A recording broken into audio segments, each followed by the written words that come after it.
timer for next sermon, don't worry, it runs an hour before. Once upon a time, there was a rich man. He's described as dressing like a rich man. He wore purple, that is the color of royalty. He wore fine linen. That was something that had to be imported from Egypt. Every day, he ate well. Now, we don't know the source of his money, how he treated his servants. We don't even know his name.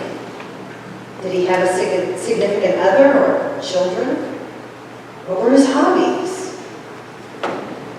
We don't know. We're not told in these passages. Obviously, that wasn't important to Luke. Jesus in this parable didn't think it was the point, so he didn't mention it either. However, this man is not totally without context in Luke. Since at the end of the story, Moses and the prophets are mentioned, we can infer that he likely knew the content of Hebrew scriptures. He was an educated man.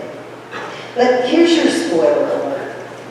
Anytime a parable begins, there was a rich man who, you can be pretty sure this man's not going to be a good role model. We may not know the rich man's name, but we do know the name of the polar opposite in this story, the poor man, Lazarus. Now that name may sound very familiar to you. In the book of John, there's the story about Lazarus who was raised from the dead by Jesus. That's not this Lazarus. Although there is a reference to resurrection in this story, so just hang on to that thought.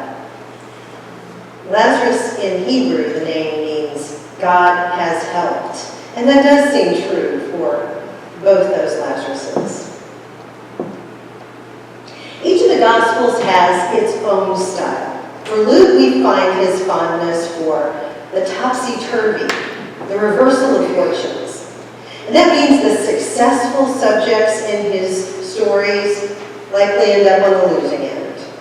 And the unlikely characters often find themselves in the winner's seat.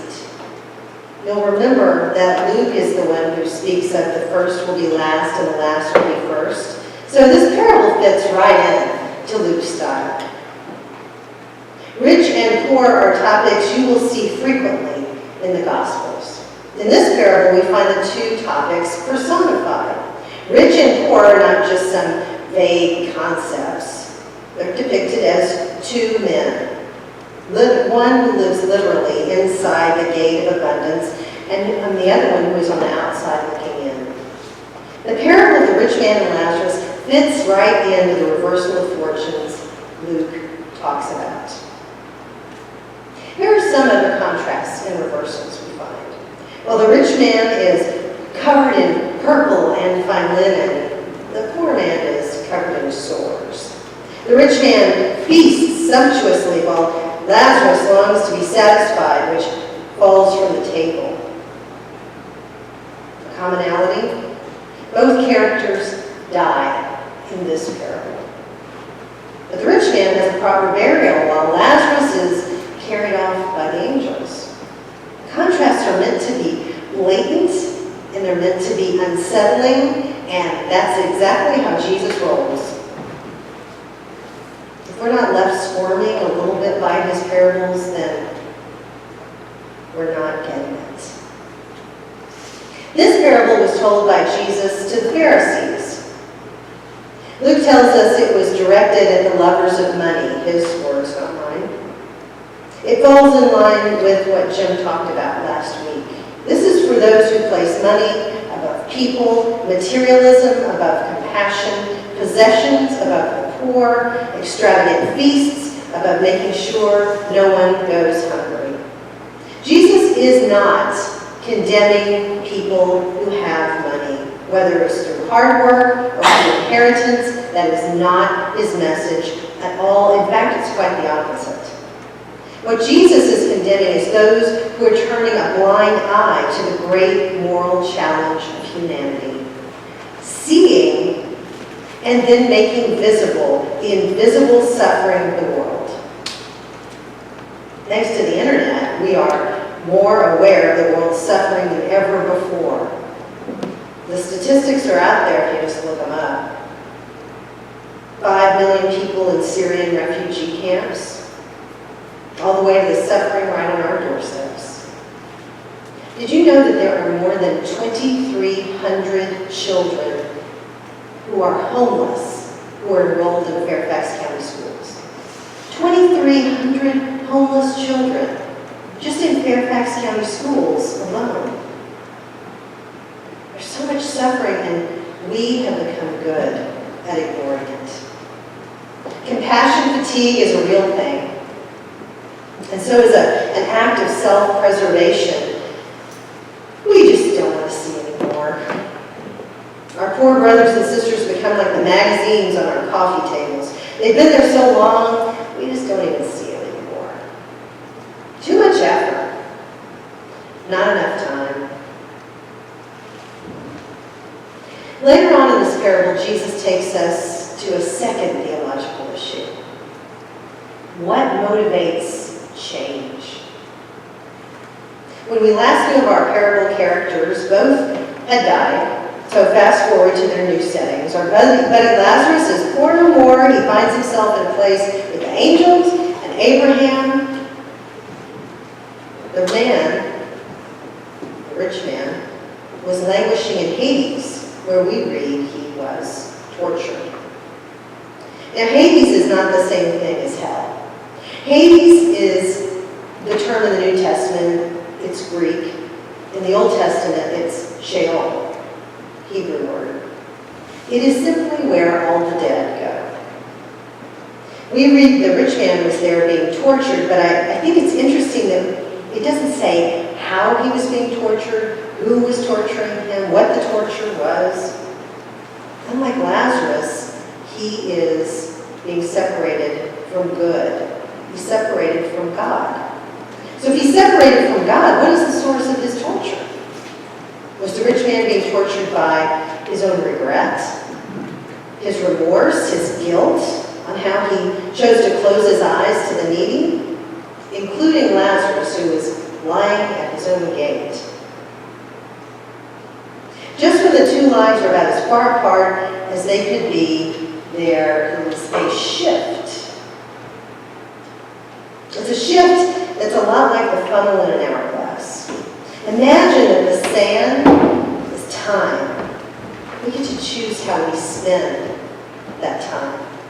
It's got nothing to do with finances. Don't get caught up by the fact that he's referred to as the rich man. That's just a way to identify him because we don't know his name. It has nothing to do with finances. It has everything to do with time. Time is the currency in this hourglass. What do we do with it? How do we choose to spend it?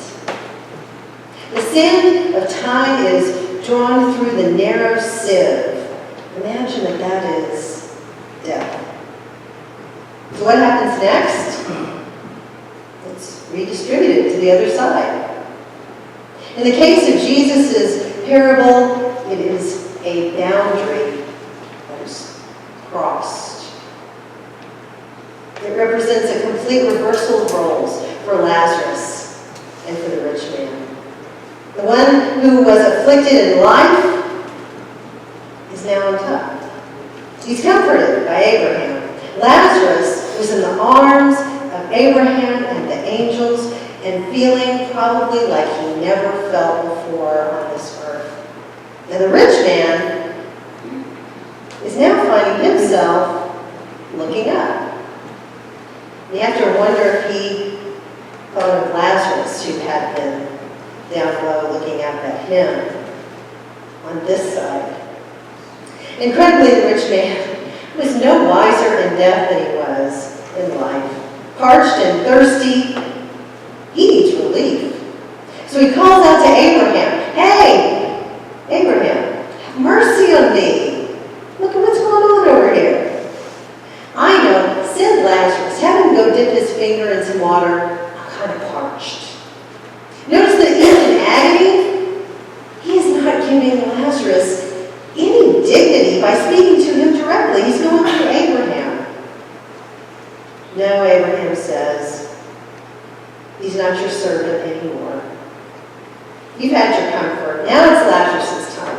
And besides, there is this great chasm between us. And it makes me wonder if Abraham is telling this rich man, the chasm was of the rich man's making.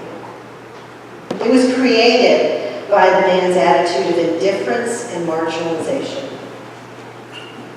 The chasm was there when the men were alive too. Little did the rich man know that the chasm was going to follow him.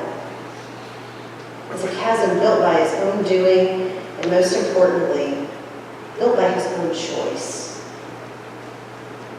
Then we do see an inkling of compassion from the man, but when you know it, the compassion is mixed with manipulation. If you can't help me, help my family. I got 5 brothers. Warn them. I know. Send that guy Lazarus to go. Nobody would have blamed Abraham for saying, are you kidding me? But he didn't. He used a term of affection. He said, child, no. Your family has been given everything it needs. All the guidance they need from Moses and the prophets. It was all spelled out clearly in the Torah. If they reject the words of the prophets, why would they believe some dead person come back to life? Even a resurrected Lazarus would not prove to be enough for them, Abraham says. Abraham's words suggest that stepping out of privilege to see and then act may be one of the most difficult journeys of transformation. A couple of chapters later in Luke, Jesus will compare it to getting a camel through the eye of a needle. Work hard for what we have, right? We want to know those who claim to be needy are really deserving of our help. How do we know? What if they're gaming the system? I get it. Sometimes even the clergy staff gets compassion fatigue. It usually happens near the end of the week when we're trying to do all the churchy stuff that we do, serving Jesus and serving you all. And then the third or fourth crisis-saved person either calls or drops in. I know how time-consuming compassion can be. But I also know that the quest for certainty about a person's worthiness or level of neediness can be an excuse for not acting. I know that because I've been there. I grew up white in America. I never had to take out student loans, and neither did any of my 3 siblings. My home has never been under threat of foreclosure.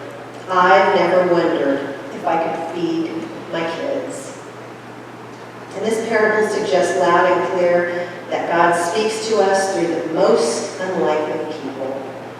Not by having Lazarus brought back from the dead, but by a resurrected Christ who provided the message of love and grace, encouraging us to really see the poor, whether they are poor in mind or body or spirit, the ones that are living at our gates. For those of us who are steeped in a consumer society, this parable serves as a cautionary tale for us.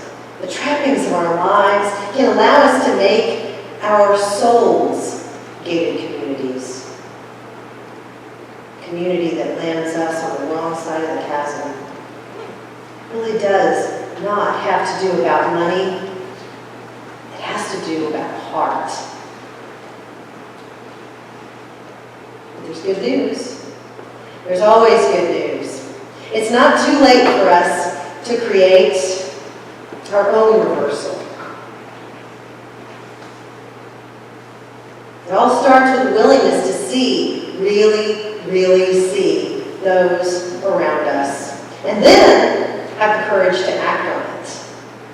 It takes time, it takes intentionality, and it takes the risk of vulnerability. Being a follower of this Jesus is not for wimps.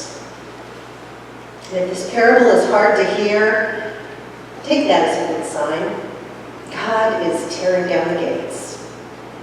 Our question for us today is, are we ready to welcome in others? In the name of the Father, Son, and Holy Spirit, we pray. Amen.